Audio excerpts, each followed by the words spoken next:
হযরত আম্মা জান সিদ্দিকা রাদিয়াল্লাহু তাআলা আনহা বলেন, খুশির চোটে আমি এত আনন্দিত হলাম এই দোয়া শুনে, রাসূল সাল্লাল্লাহু আলাইহি ওয়াসাল্লামের উপরে আমি হাসতে হাসতে ওনার কোলের ভিতরে মাথা রেখে ফেললাম, এত আমি হাসছিলাম। রাসূল সাল্লাল্লাহু আলাইহি ওয়াসাল্লাম বললেন, আয়েশা, আমার এই দোয়াটা তোমার পছন্দ হয়েছে? সিদ্দিকা রাদিয়াল্লাহু আনহা বলেন, ইয়া রাসূলুল্লাহ, পছন্দ হবে না মানে? আপনার দোয়া, তাও আবার আমার জন্য, এমন দোয়া পছন্দ হবে না? রাসূল সাল্লাল্লাহু আলাইহি সাল্লাম বললেন, আমি আমার উম্মতের জন্য যে দোয়াটা তোমার জন্য করেছি, প্রত্যেক দিন সকাল বিকাল আমি আমার রবের কাছে পুরা উম্মতের জন্য এইটা করি। আয় আল্লাহ, আমার উম্মত, আমার উম্মত, আমার উম্মত।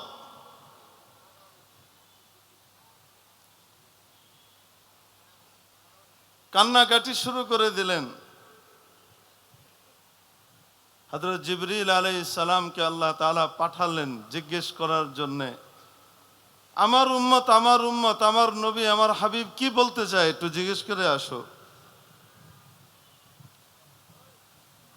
অথচ আল্লাহ তাআলা সব জানেন, জাস্ট ফর্মালিটি। আসছে তো উনি একই কথা বলেন। জিবরিল আলাইহিস সালাম গিয়ে আল্লাহ তাআলাকে বললেন যে এই কথা বলে। আল্লাহ তাআলা বললেন, জিবরিল যাও, গিয়ে আমার হাবিবকে খবর দাও, ইন্না সানুরদিকা ফি উম্মতিক, আপনার উম্মতের ব্যাপারে আমি আপনাকে খুশি করে দেব। কি অর্থ? একজন গুনাহগার উম্মত জাহান্নামে যাবে আর আল্লাহর রাসূল খুশি হবেন, এটা তো হবে না। তার অর্থ হলো এই উম্মতের সবাইকে মাফ করিয়ে রাসূল জান্নাতে নেবেন এবং আপনাকে আমি অপমানিত করব না, তাদের ব্যাপারে আপনাকে আমি খুশি করে দিব। রাসূল পাক সাল্লাল্লাহু আলাইহি ওয়াসাল্লাম গুনাহগার উম্মতের জন্য এতটা মায়ার প্রকাশ করে গেছেন।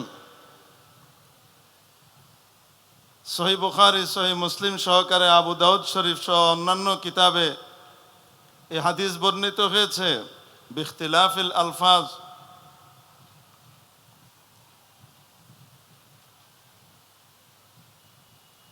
হযরত মাইজ ইবনে মালিক আল আসলামী রাদিয়াল্লাহু তাআলা আনহু, ওনার দ্বারা জিনার গুনাহ সংগঠিত হয়ে গেল।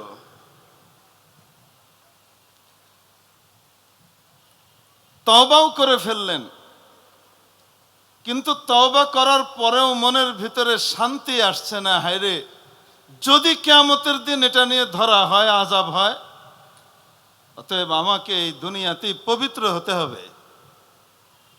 আকা সাল্লাল্লাহু আলাইহি ওয়াসাল্লামের দরবারে এসে সালাম দিয়ে কানের কাছে এসে বলছে, ইয়া রাসূলুল্লাহ, ইন্নী জানাইতু। রাসূলুল্লাহ সাল্লাল্লাহু আলাইহি সাল্লাম না শোনার ভান করে বললেন,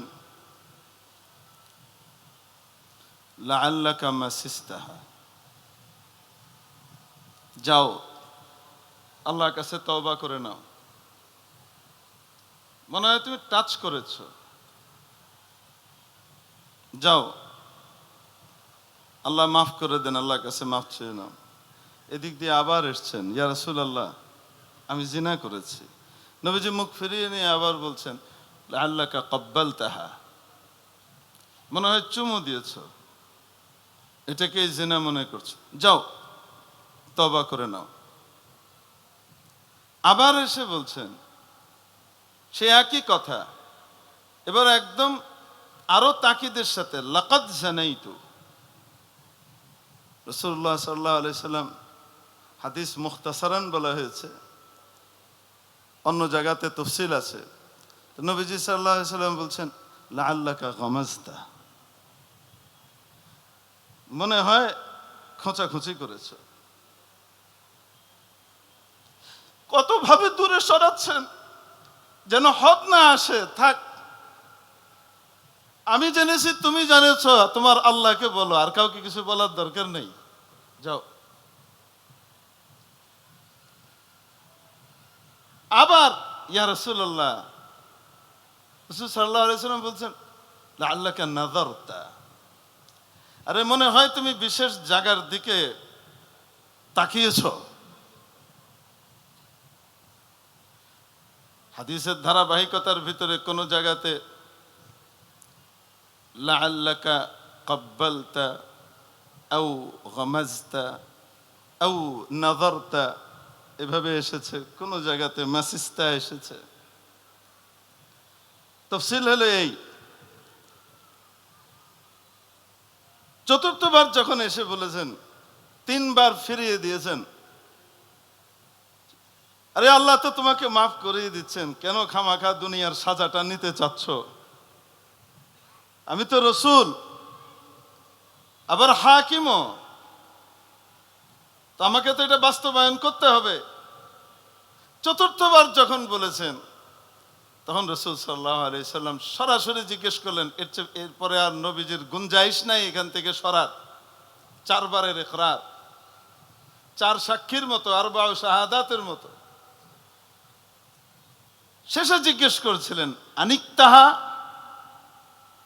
একদম সরাসরি শব্দ দিয়ে। উনি বলেছেন জি। উনি তারপরে রাসূল সাল্লাল্লাহু আলাইহি ওয়াসাল্লাম আরো তাফসীল করেছেন, এইরকম এরকম এরকম এরকম, তোমার ওইটা অমুকের ওইটার ভিতরে এরকম অদৃশ্য হয়ে গিয়েছিল। জি। আচ্ছা, কলম যেমন দোয়াতের ভিতরে থাকে, আচ্ছা ওরকম, মানে কোনোভাবে যদি একটু ঘুরিয়ে দিতেন, তাহলে রাসূল সাল্লাল্লাহু আলাইহি সাল্লাম এখান থেকে কি করে দিতেন? হাতকে সরিয়ে দিতেন। একজন গুনাহগার উম্মতের জন্য রাসূল পাক সাল্লাল্লাহু আলাইহি সাল্লামের যে মায়া একজন উম্মতের জন্য, তাহলে নেককারের জন্য মায়াটা কি পরিমাণ হতে পারে?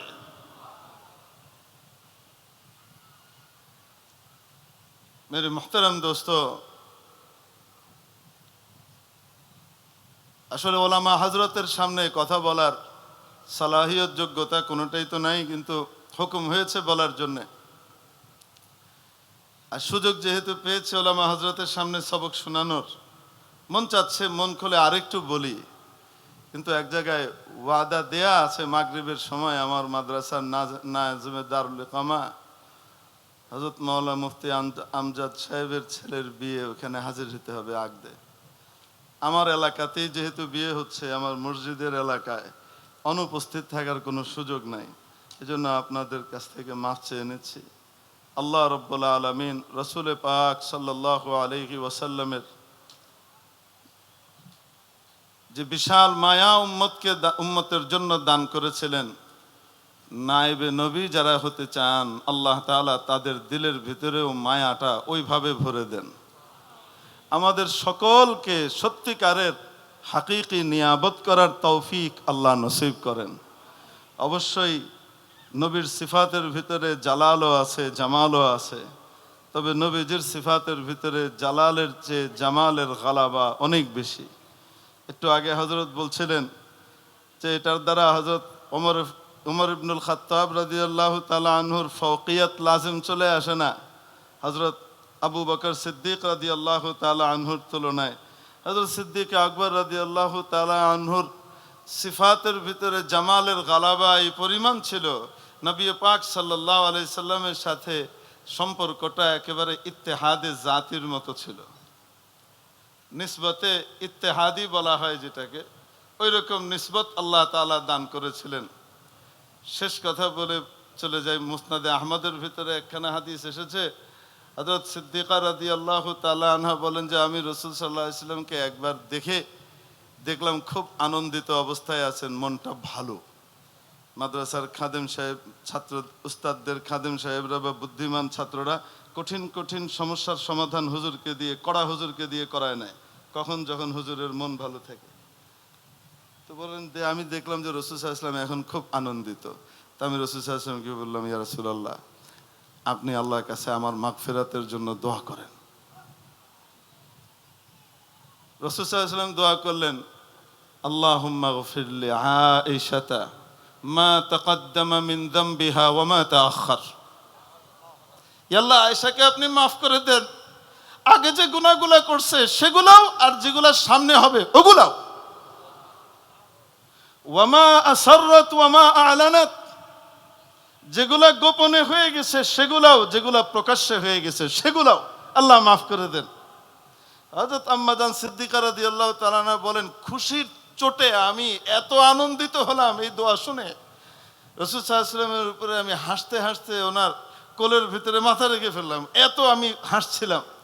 রাসূল সাল্লাল্লাহু আলাইহি ওয়াসাল্লাম বললেন, আয়েশা, আমার এই দোয়াটা তোমার পছন্দ হয়েছে? সিদ্দিকা রাদিয়াল্লাহু আনহা বলেন, ইয়া রাসূলুল্লাহ, পছন্দ হবে না মানে? আপনার দোয়া, তাও আবার আমার জন্য, এমন দোয়া পছন্দ হবে না?